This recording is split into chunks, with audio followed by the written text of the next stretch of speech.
प्रणाम दोस्तों, मैं शक्ति यादव। दोस्तों, साहिब कबीर बताते हैं या जो भी संत होते हैं सभी बताते हैं कि शब्द शब्द शब्द शब्द की महिमा का गान करते हैं, शब्द का वर्णन करते हैं। उस शब्द के बिना मुक्ति नहीं है, ऐसा कहते हैं। तो वो सार शब्द है क्या?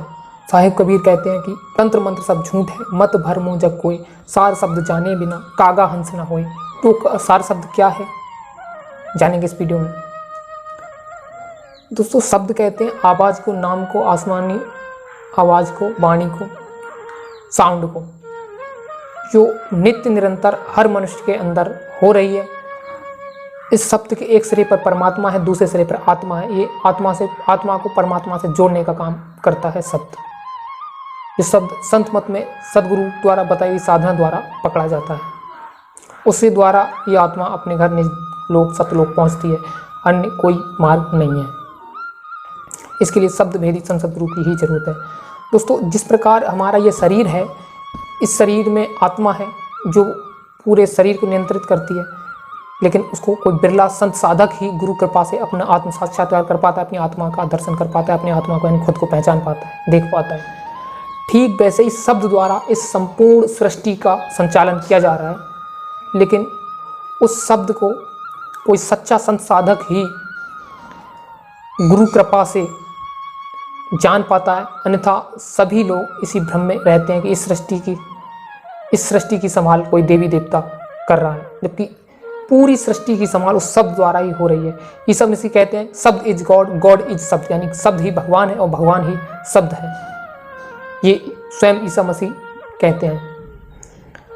दोस्तों, ये बहुत ही जटिल तो गूढ़ ज्ञान है, ये हर किसी के समझ में नहीं आता। ये संत मत का जो ज्ञान है वो हर किसी के समझ में नहीं आता, और वही सच्चा ज्ञान है। बाकी सब जो है कर्म कांड, उपासना कांड और ज्ञान कांड, ये सब व्यक्ति को यहीं तीनों लोकों में भरमाते रहते हैं। सच्चा जो ज्ञान है वो सार शब्द का है, जो शब्द भेदी गुरु द्वारा ही समझाया जाता है। बुद्धि के प्रयोग द्वारा व्यक्ति इसे नहीं समझ सकता। एक सच्चे श्रद्धा भाव के साथ सदगुरु की शरण ग्रहण करता है तो सदगुरु कृपा से ही उस शब्द को समझ पाता है।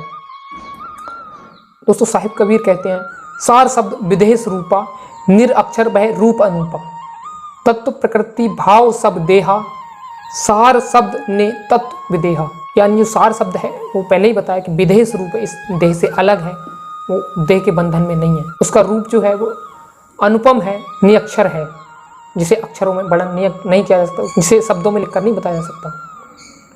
वो शब्द ऐसा है जिसे नहीं कभी घटाया जा सकता है, नहीं कभी बढ़ाया जा सकता है। वो परमात्मा के अनंत भंडार से निकलता है, जो प्रत्येक मनुष्य के अस्तित्व की संभाल करता है। जब तक वो शब्द व्यक्ति के नित्य निरंतर अंतर्घट में हो रहा है, तब तक व्यक्ति का अस्तित्व है, और शब्द की बंद होते ही सारा खेल खत्म।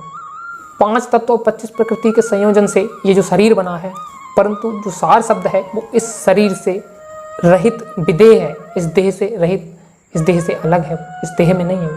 साहिब कबीर कहते हैं कि कहन सुनन में शब्द चौधारा, सार शब्द सो जीव उबारा, पुरुष नाम सार परवाना, सुमिरन पुरुष सार सहदाना।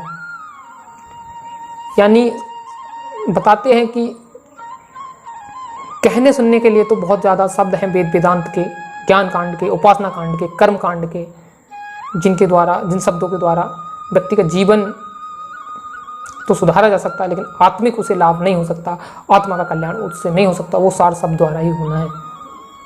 और सतपुरुष भगवान के उस नाम को जब तक आप नहीं पकड़ेंगे तब तक मुक्ति संभव नहीं है। जब तक संत सदगुरु से नहीं जुड़ जाएंगे तब तक उस सार शब्द को नहीं पकड़ पाएंगे, तब तो आप अपने परमपिता परमेश्वर सतपुरुष भगवान के पास नहीं पहुंचेंगे। वही आपके सच्चे मालिक हैं। और दोस्तों, कल्याण की इच्छा रखने वाले व्यक्ति को चाहिए कि अपने सच्चे संत सदगुरु को ही उस सतपुरुष भगवान का, सच्चे परमात्मा का, ईश्वर का रूप समझे और उसकी भगवान के रूप में ही पूजा करे, क्योंकि गुरु ही परमात्मा है, और गुरु को परमात्मा मान लेना हर किसी के बस की बात नहीं है।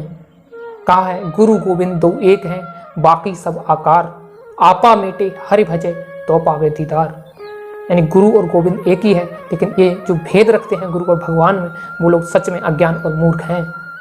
सच्चा ज्ञानी वही है जो गुरु और भगवान में कोई भेद नहीं रखता, बल्कि गुरु को ही भगवान समझता है, और उसी की आत्मा का कल्याण होता है। बाकी सब भ्रमजाल में पड़े रहते हैं और इस भवसागर में चक्कर लगाते रहते हैं। वो जो सार शब्द है वो बिन रसना के जाप कराई, तासो काल रहे मुरझाई, सदगुरु द्वारा जब ज्ञान उपदेश नामदान दे दिया जाता है, तब बिना किसी शरीर को हिलाए डुलाए अंतर मन से सच्चे मन के साथ इस बाहरी ध्यान ख्याल को रोक के अंतर में जब लगाया जाता है, तो उस सार शब्द को, उस नाम को जपा जाता है, उसे प्राप्त कर पाते हैं।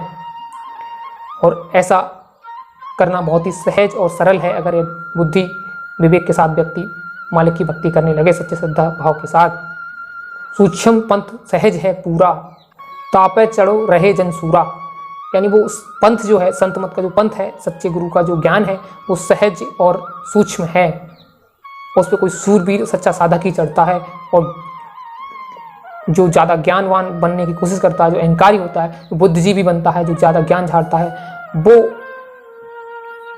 प्रभु की कृपा से वंचित रह जाता है।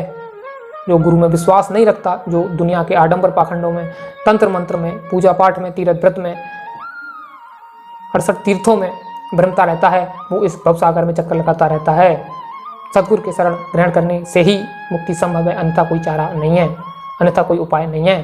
और यदि कोई व्यक्ति सच्ची मुक्ति की आशा रखता है, तो उसको सार शब्द ग्रहण करना ही होगा, शब्द भेदी गुरु की शरण ग्रहण करनी ही होगी, अन्यथा यही भवसागर में भ्रमता रहेगा, कंकर पत्थर महुआ जामुन काल्पनिक देवी देवताओं में भ्रमित रहेगा, और वो सच्चे घर सत्यलोक अपने वतन नहीं पहुंच पाएगा, और वो जीवन के चक्र से आवागमन से मुक्त नहीं हो पाएगा, जन्म मरण के इस चक्र से मुक्त नहीं हो पाएगा।